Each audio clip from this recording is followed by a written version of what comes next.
Join me every month for the inspiration to find your finish line.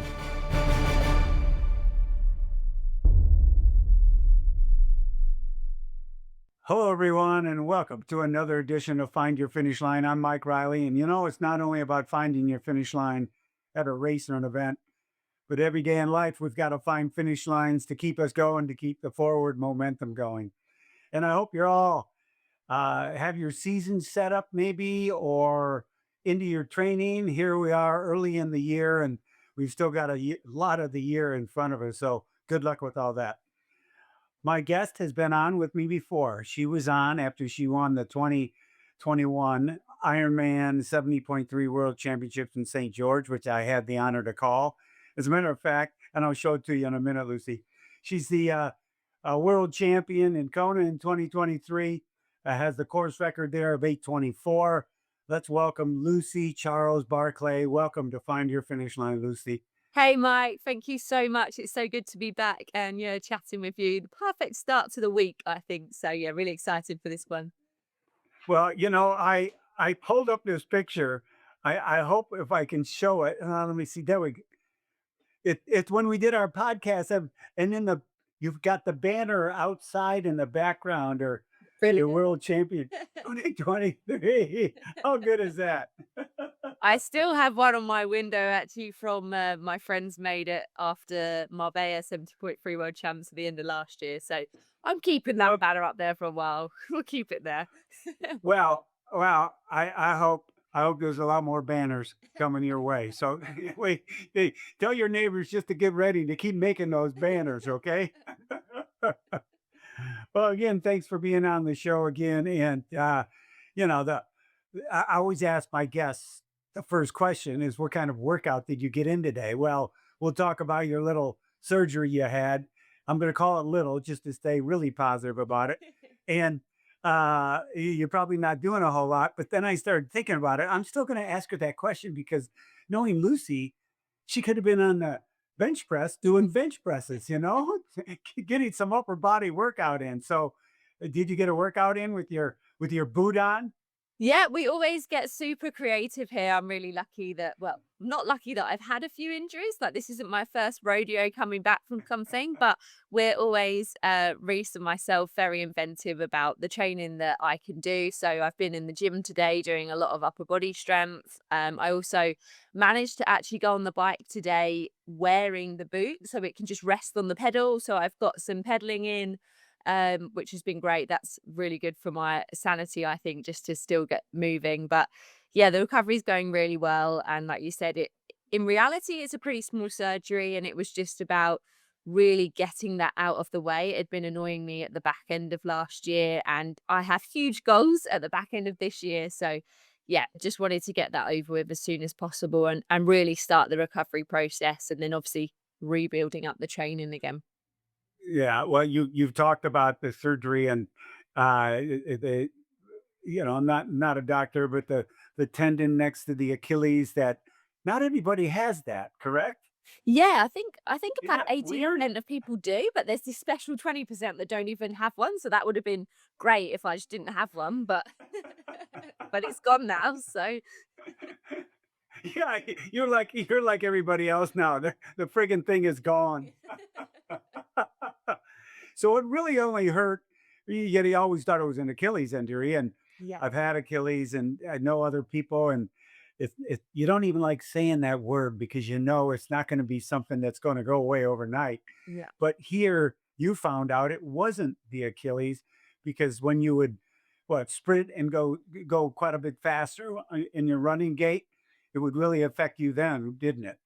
Yeah, so whenever I would do track work or like really more speed intervals on the treadmill, it would always get really irritated for the next couple of days. Like, especially in the morning, I would get up and it'd be super stiff, quite painful, take a few days to kind of go down. And then when I do a big race stimulus, it was even worse. So when I raced the 70.3 Worlds in Marbella, I really couldn't walk the next day. I had some bad blisters as well, which I was like, I'm just going to blame it on those. But I knew that there was something else going on that was yeah, I did think, oh, it must be my Achilles. Like obviously it's in that area, but then after having some good calls with my medical team and getting some scans, they were like, actually, no, Lucy, it's just your plantaris has got really thickened and it is rubbing on the Achilles at the point where you've got pain. It's there's just not enough space for the two of them.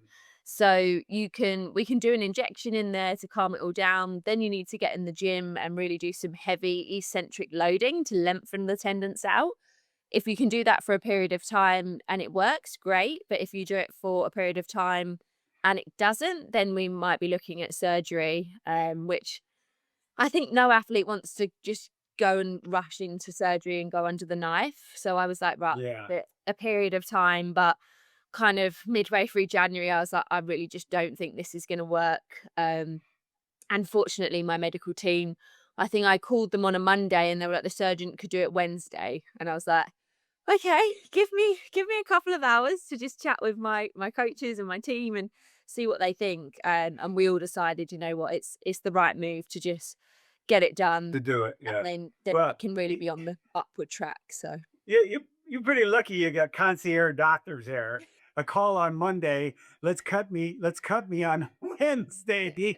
And that would, and you've been around the elective and the non-elective surgeries, and the non-elective, if something happens, you got to get surgery right away. We won't don't want that. But the electives, usually you have time to think about the thing. You're telling yeah. me that, yeah, okay, you and Reese sat down. Yeah, let's do this. You call a doctor, and you even said it, going under the knife. It always sounds so fatal, going under the knife.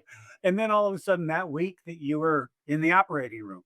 Yeah, I think I'm incredibly fortunate. I mean, the doctors that I'm working with, they're a place called Fortius Clinic, and I've been working with them since 2022, I think, when I had my first kind of Wow. big injury in triathlon. So they really know my medical history. They know how well I've come back from injuries, and the service I get is quite bespoke. So I'm very, very lucky there. And yeah, I put a lot of trust in them, that this was the right decision, and obviously that the aftercare has been amazing as well. So we're all confident that I will make a very good return. And if this doesn't plague me anymore, then I feel like it should be an even better return than where I was. Yeah. Yeah, Yeah. Yeah. we're all quite optimistic about it. So It is still quiet. I'm thinking about it on Marbella, and the incredible race you had 5 weeks after the DNF at Kona, and here you had that nagging injury there. And by the way, you are a true veteran when you blame it on blisters, because we all should blame everything on blisters. I'm telling you right now. And so here you get to Marbella, and then you're hurting the next day. So during the race, when you were pushing it a little bit, because you had a few surges there, you didn't feel like, oh my gosh, this is not good at all. no, I feel like Marbella was one of those magical days you don't experience very often in your career, where I was kind of in flow state for most of the race. I was just in Mm. the moment, enjoying it. I don't Yes, you've got that normal discomfort of pushing, but nothing like untoward. So I really like the Yeah. next day was, I mean, it wasn't even really the next day. I think it was within a matter of hours after the race. I was like, oh, this feels not too not too good now. I must have been full of adrenaline when I was racing and didn't notice anything. So, but again, I think I've experienced that before in my career where I've actually gone into a race with a slight injury, but then the adrenaline that you get can just do magical things. I mean, I'd say that's pretty much what happened to me when I did win in Kona. I was in a hell of a lot of pain with a calf injury on my other leg, and the adrenaline and just that want to win was able to carry me through that marathon. So it's pretty amazing what the mind and body can do when you really, Yeah. really want something. And you know what?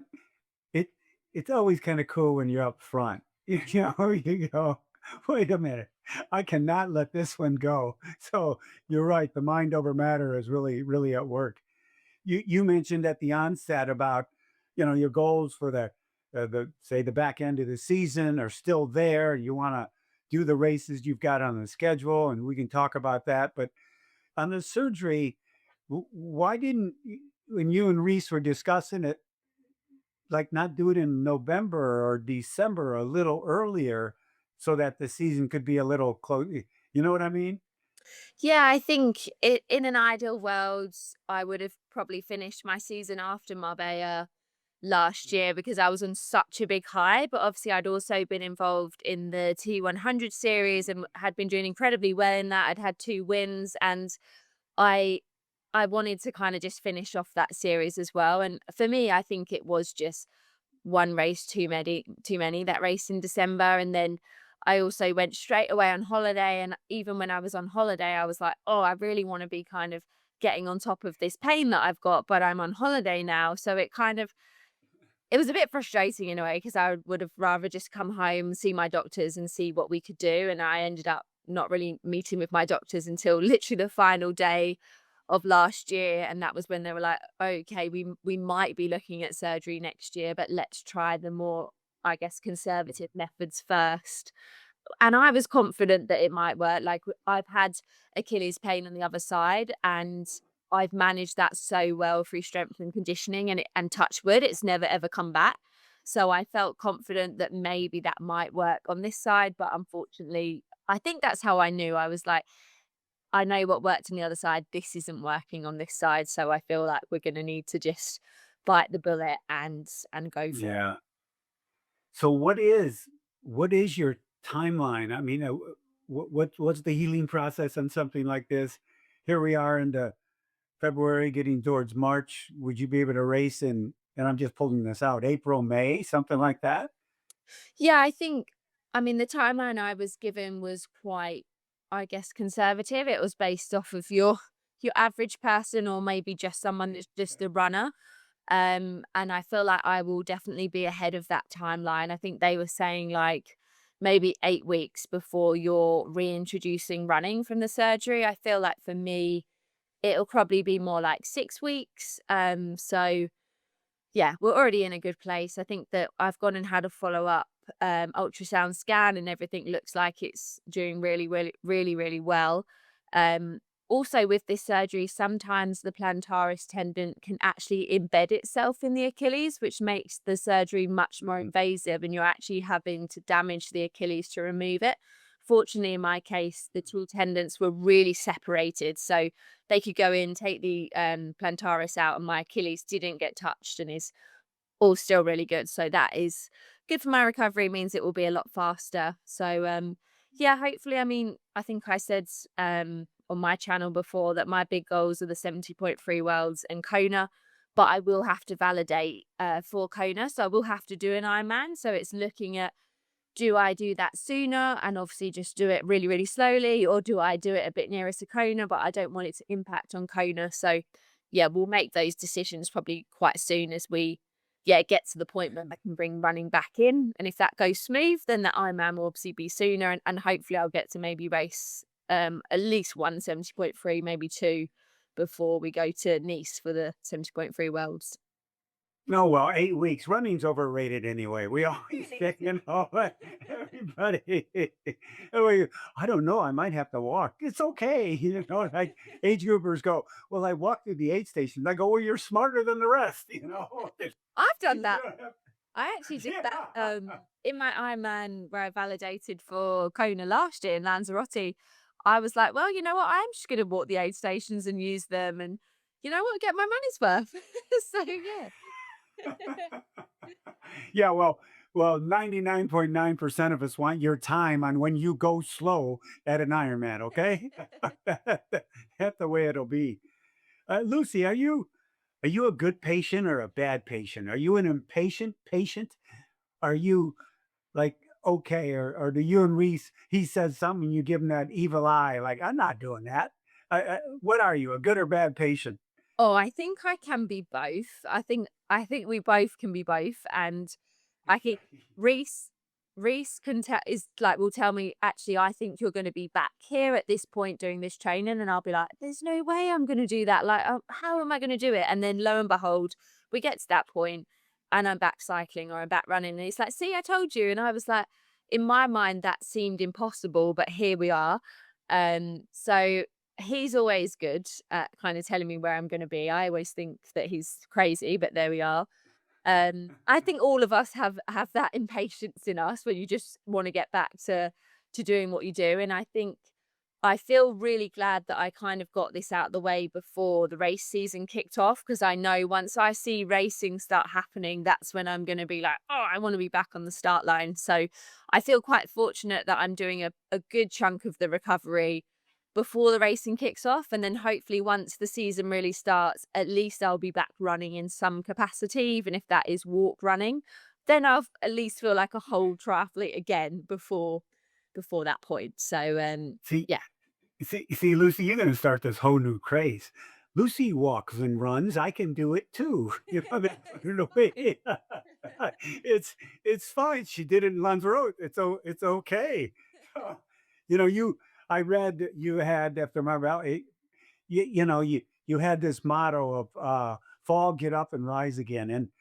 And you've had setbacks during your career, and you've come back. You've had setbacks. You come back.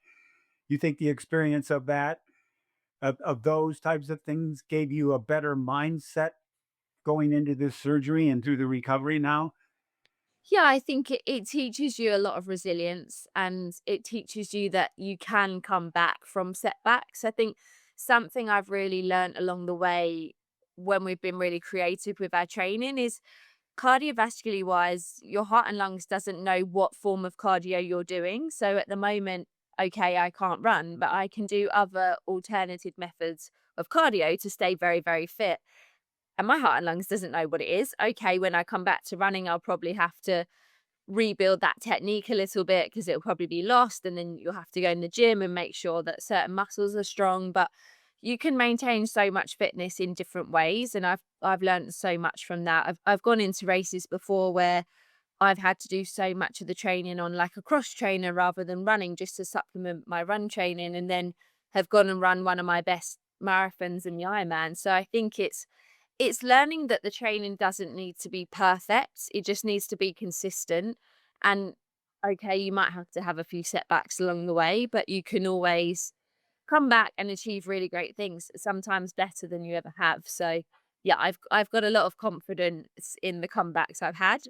I probably, if I could choose, I'd probably rather not have to have done them, but they've definitely allowed me to be more resilient in racing as well when things don't quite go to plan, and allow you to overcome. So yeah, they've taught me a lot. They've definitely made me a better athlete. Well, being around the sport a while, it is amazing of how many male and female pros I saw come back from things. You go, well, that was just 4 months ago. You kidding me? Now she's doing this, or she's doing that, or he's doing this. And I think it's probably a matter, obviously, mentally, but you can't come back. I think age groupers are the worst defend. They come back too soon. They've got a race on the calendar. They got hurt in July, but they want to race in September, and they're told they couldn't. And I see that more among age groupers. So the pros, I think, well, obviously because your income. That's how you're producing your living. Uh, but they seem to be a bit smarter about their recovery. Yeah, I think at times, like you obviously, every time you're not lining up and racing, you're losing out on potential prize money, and that plays a part. But also, I think we're just also incredibly driven and ambitious. And when you, I guess it's the same for pros and age groupers, when you've put in so much work, you just want to be able to go out there and show it to the world, or even just to yourself, that all of that work was for this moment and look what I've achieved. So it can be really tough. I was trying to explain it to someone who isn't in the world of sport, and the only way I could really describe it is, imagine you did this huge project on your computer. It was a massive presentation. It took you months to do it. And then you wanted to present it to the board at work. And a couple of days before, it's just deleted and it's gone and there's no backup. And you didn't get to show all the work that you did. I feel very similar to that. And when I didn't get to line up in Nice for the Ironman World Champs in 2024, that's exactly how I felt. So then even last year in Kona, when I didn't finish, I was like, but at least I got to show something. Like I got to show something that I'd worked towards rather than not line up at all. So yeah, I can really resonate with people that when you put all that work in, you want to try and be there. And it can be really, really tough to wait. Usually it's worth the wait though. Like if you can get better and then line up again and know that that next time you would have definitely been better because you just gave it more time to be ready. You mentioned last year you won the T100. It was London and Spain, wasn't it? Yeah, London and Spain, the two races you won with the T100. And you're probably closer to it than I am, but the T100 and the buying the challenge races and all that stuff and the combination. What do you see for the sport itself and for the pros with now all of them being one, so to speak?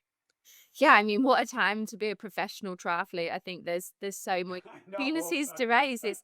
It is amazing, but it's also really challenging to sit down and decide where do you want to race. And I think for me personally, it's always been about what excites me the most to get out of bed and train. Like it's never been about the biggest prize purses. It's been about what's going to challenge me the most. So that's why I love to do Ironman Lanzarote because it's such a challenging course, or go and do Challenge Roth because it's so iconic, or obviously racing in Kona every single year because that's the most magical race that there is. So yeah, it's definitely an amazing time to be a pro. There's so many different opportunities, and yeah, I feel very fortunate I've been able to race kind of across that T100 middle distance and the Ironman distance and have some pretty good success around all of that. So yeah, very exciting. Are you excited for the men and women to be together in Kona again this year?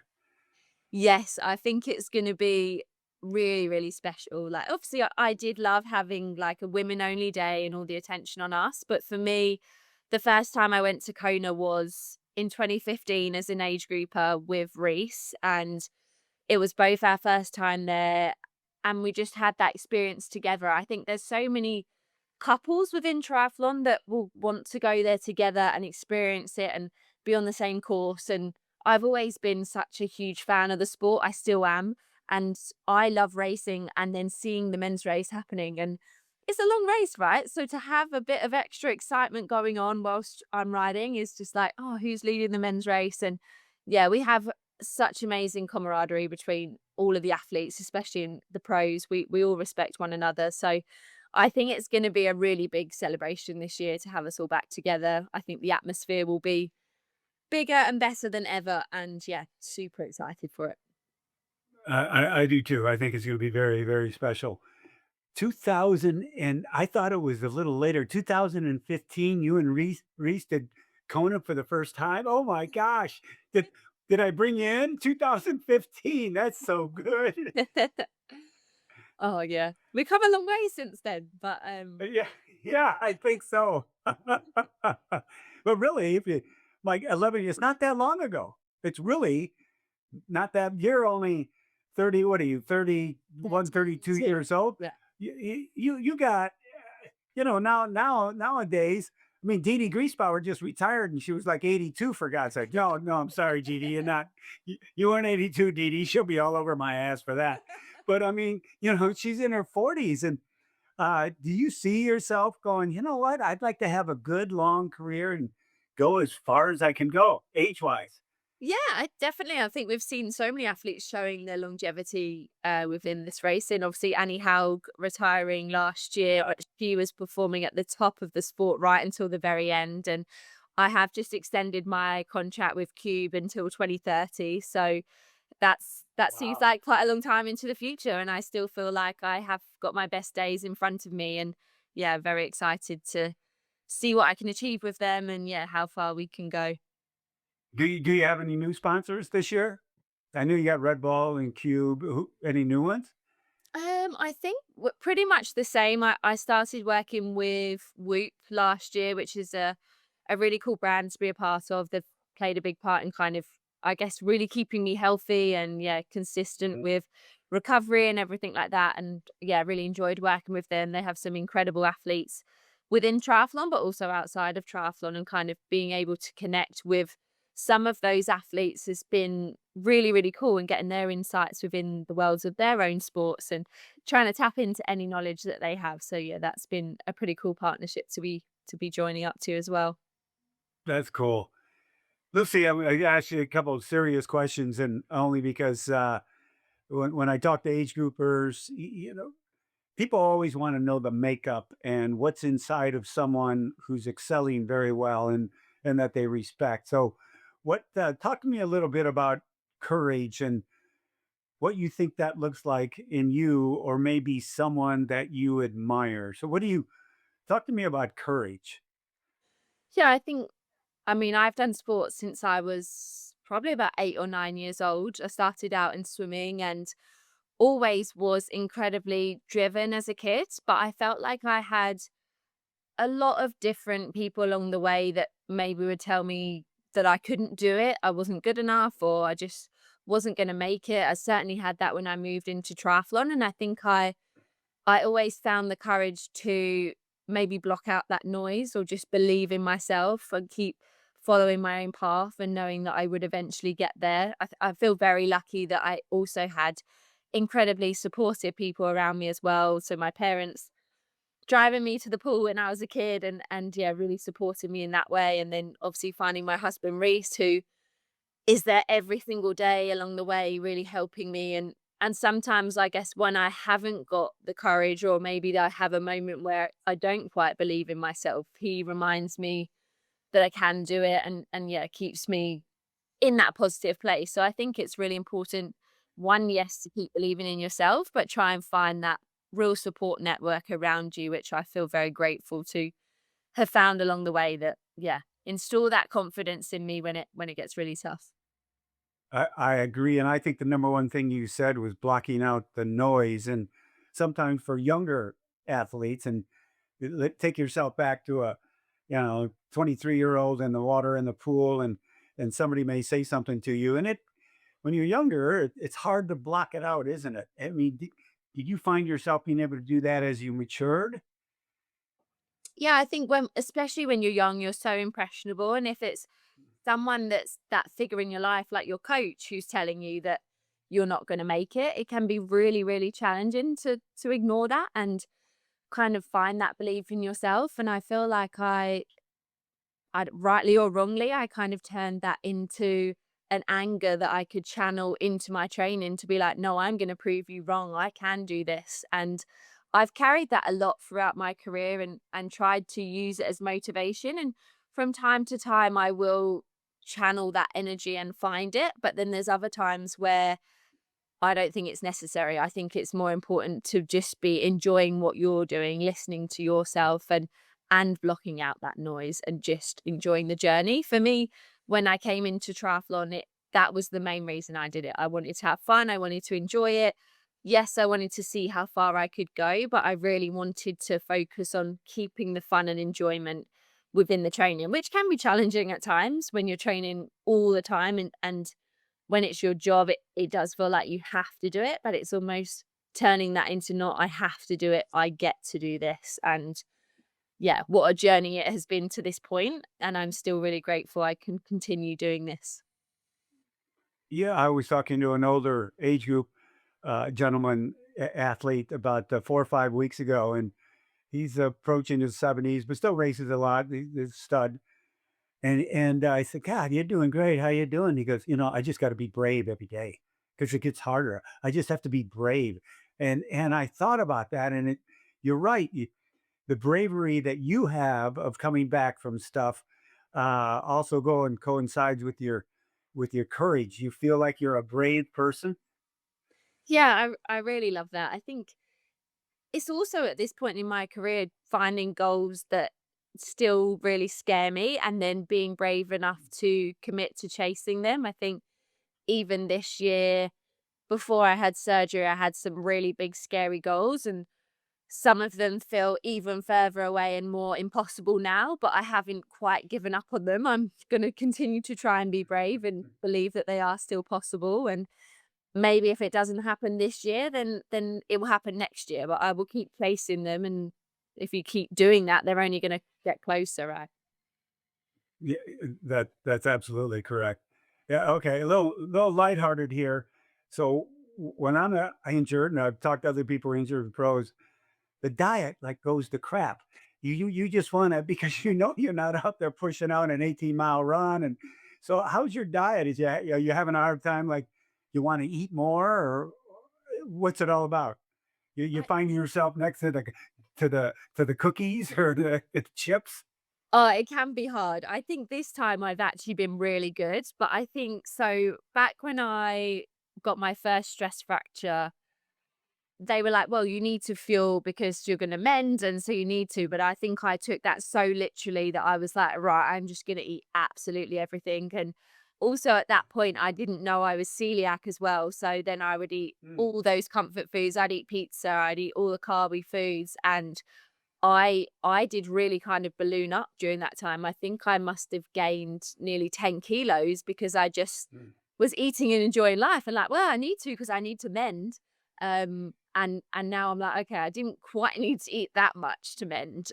So this time I've been a bit better. I think before I decided to have the surgery, I kind of made a real plan and I had goals. And one of the main goals was to fuel really well, but with really good nutrition, because I was like, that's only going to aid my recovery. It's going to be anti-inflammatory, which will help things really heal well. So for the most part, I have. There's always times where you're like, oh, I could just have a bit of chocolate now because why not? But yeah, I'd say like 90% of the time coming back from this surgery, I've been pretty good. But it's not easy, like you said. No, but yeah, I'm like you, the chocolate thing. I'll go 4 or 5 days. Hey, I'm pretty proud of myself, and then I see something and I dive into it. And then you always feel guilty. All right, I got to go for a run. So many. You've got a long career ahead of you, but so many that are uh, kind of getting out of the sport because they're not racing Ironman or whatever. They're going in like Heather Jackson going into gravel. Ben Halpin doing the Cape Epic 8-day mountain bike race, but now he's going to do another Ironman. Do you see yourself? Do you have some like God? I'd really like to try to do that. And some are running 100-mile races, things like that. Do you see yourself like maybe I'd like to pursue it's something else? Yeah, I definitely sport will always be in my life for sure.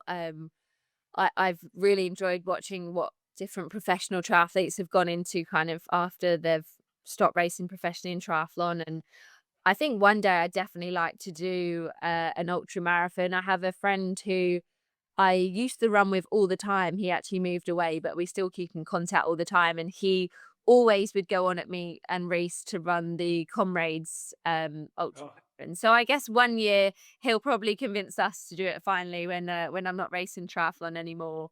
That would be pretty cool. I've seen a lot of triathletes going into high rocks as well. I think I could be quite good at that. I really enjoy the strength training within my training, so I think I could be quite good at that. I think I'd like to start doing a doubles with Reese actually, maybe just as a bit of fun, and then we'll probably get really competitive and want to do do it at a high level. So we'll have to see how that goes.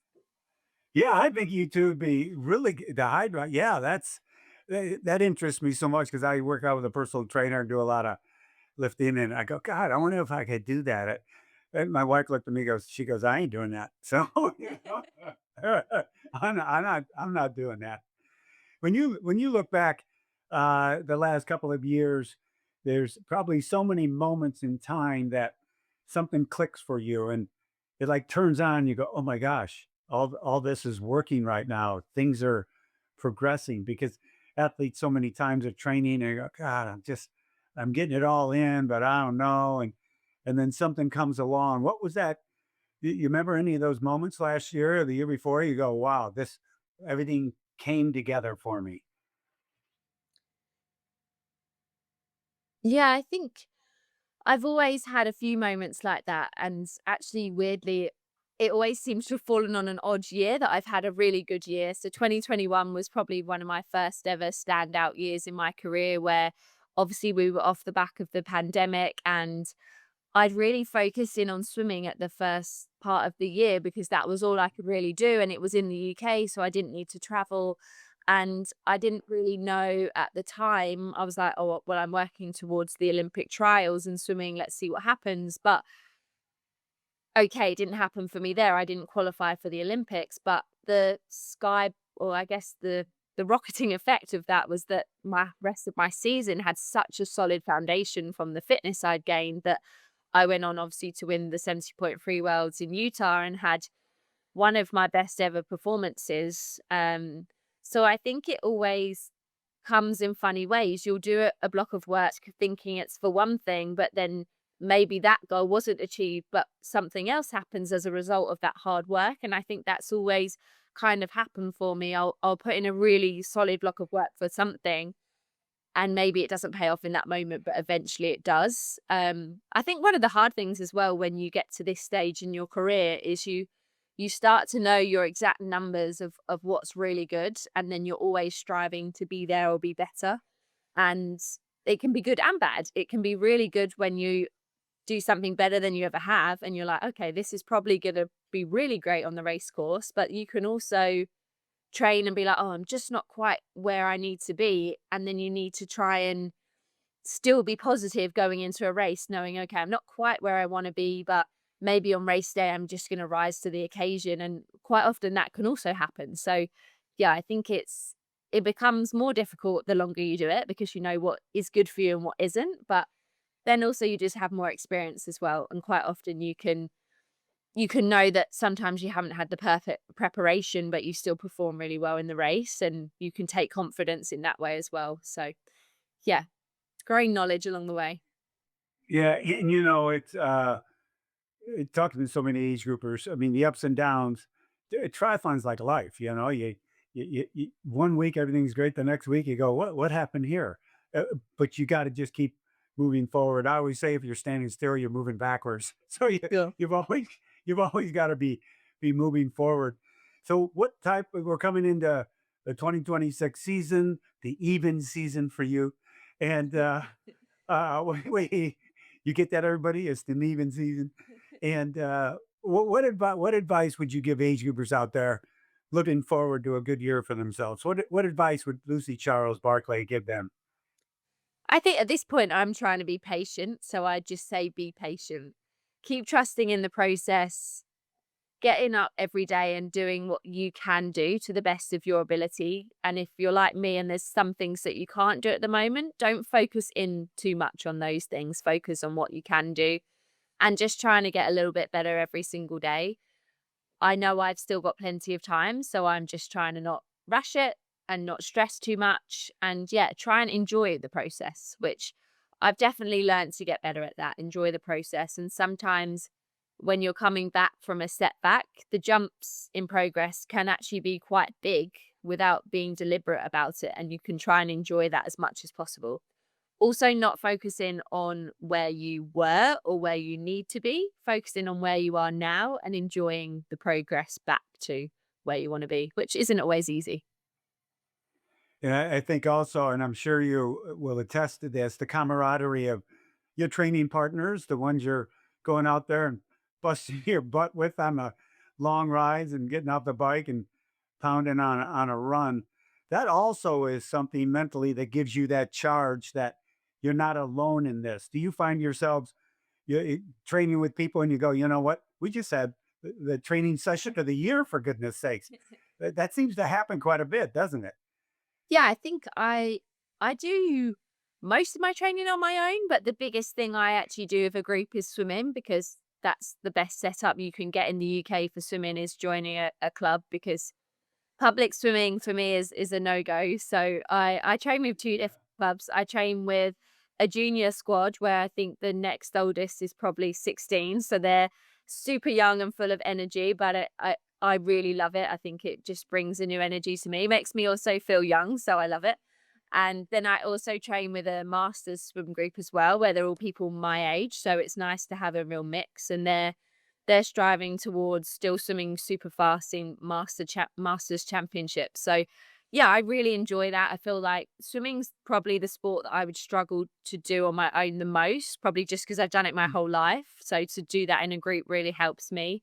And then I am able to bike and run pretty well on my own, but when I get the opportunity to go and ride with others, I really do relish it. It's usually when I go away on training camps and there might be other athletes training there as well.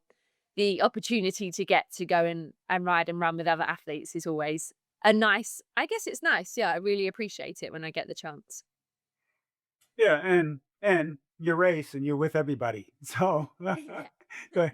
the, they're all around you then. You think, oh, talk about camaraderie and community. Well, Lucy, I wish you the best of luck this year. I think you're going to be so doggone smart about it. I can't wait to see what's on your plate for the rest of the year, as I'm sure you can either. So, thank you very much for being a part of this podcast. And as always, every day I look, what's Lucy doing today? What's Lucy doing today? I can't, you know what? I can't believe you haven't like colored or had some kids come and put crayons on your boot, for goodness sakes. You gotta spice that thing up a little bit. Oh, when I had a cast at one point and I did have all drawings over it. So Oh, okay. yeah. I Okay. have I have done it a little bit before. The boot's probably a bit more difficult, but this boot is like space age kind of, yeah, it's a super tech one. So we're keeping It good. did. Well, the best of luck to you. We'll see you. Hopefully, I'll see you in person somewhere this year and get to watch you do your thing. Okay. Oh, thanks, Mike. Yeah, I hope I can turn the even year into a good one. So yes. I think it'll happen. Thank you very much. Thank you. Lucy Charles Barclay for being on Find Your Finish Line. And to everybody out there, thanks again for listening. And always remember, you're the cause of your own experience. So keep those experiences positive in your life, and you will find your finish line. Take care, everybody. Aloha.